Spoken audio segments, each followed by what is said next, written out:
Tanya Plibersek is in a world of pain. She is tying herself in knots of secrecy over her decision to veto a gold mine project in regional New South Wales on Aboriginal cultural grounds. She maintains she can't divulge why she came to this decision because it's not traditional, it's sacred. Spare me the hypocrisy. This from Labor, who spent months shoving the Voice referendum down our throats, now can't release details of why it blocked a mine using bizarre Indigenous heritage laws. But I've got to say, I laughed out loud this morning when Ben Fordham revealed on Radio 2GB that local Aboriginal elders have never heard of the Indigenous elder who played a key role in the minister's decision to block the billion-dollar project. This is Wiradjuri elder Auntie Nairi, who claimed that every time she drove past the mine, she could feel the ancestors saying, "Help us." Now, she says she was asked to put in a Section 10 on the mine site. That's the formal document calling on Minister Plibersek to veto it. And as we know, of course, it was successful. And this is Auntie Nairi speaking about what drove her to act. Every time I drove past, I could feel the ancestors saying, "Help us." And I thought, if I can too work with everyone and the ancestors to stop this, because to kill the Billa by putting cement in the springs was unthinkable.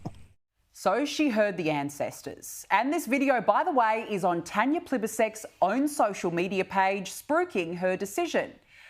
But here is the problem. Local Aboriginal elders don't seem to have heard of this Auntie Nairi. They don't know who she is. They don't know where she's come from. One of the most senior Wiradjuri elders, Roy Arce, told Ben Fordham he too doesn't know her. I was born and bred on the banks of the Macquarie River.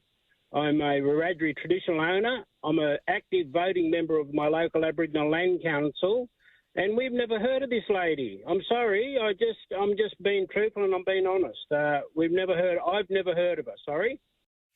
Uh-oh. I mean, you've got to laugh. How embarrassing. Who is this woman that is being paraded all over Tanya Plibersek's social media? Is Auntie Nairi a self-styled Aboriginal elder? Because the Orange Aboriginal Land Council, which represents the Wiradjuri, do not oppose this mine. They have no problems with it.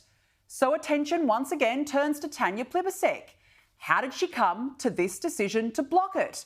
Someone who identifies as an elder has told the minister she can hear the ancestors, and next, boom, the mine is blocked. I mean, that seems to be what it is. It is baseless and farcical.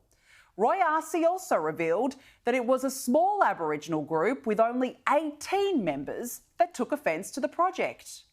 What's concerning for me is that one individual representing 18 people, set up a corporation through ORIC. That's all it is. They haven't been through the native title process. It's a totally different kettle of fish, Ben.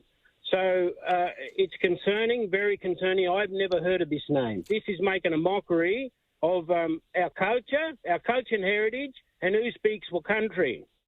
And it makes a total mockery of this whole process and of this nonsensical decision by Tanya Plibersek. Her credibility has been shot to pieces.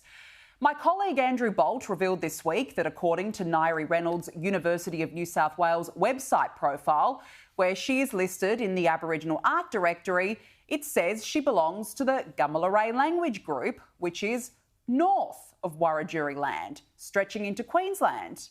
Yet, of course, she claims she's a Wiradjuri elder. The ancestors, I'm saying they'll be happy. I just want to say thank you from the very depths and bottom of my heart. Well, there won't be a thank you from the hundreds of jobs down the drain. There certainly won't be a thank you for the hundreds of millions of dollars in lost royalties. This reeks of hypocrisy and poor decision-making, and Tanya Plibersek has serious questions to answer here.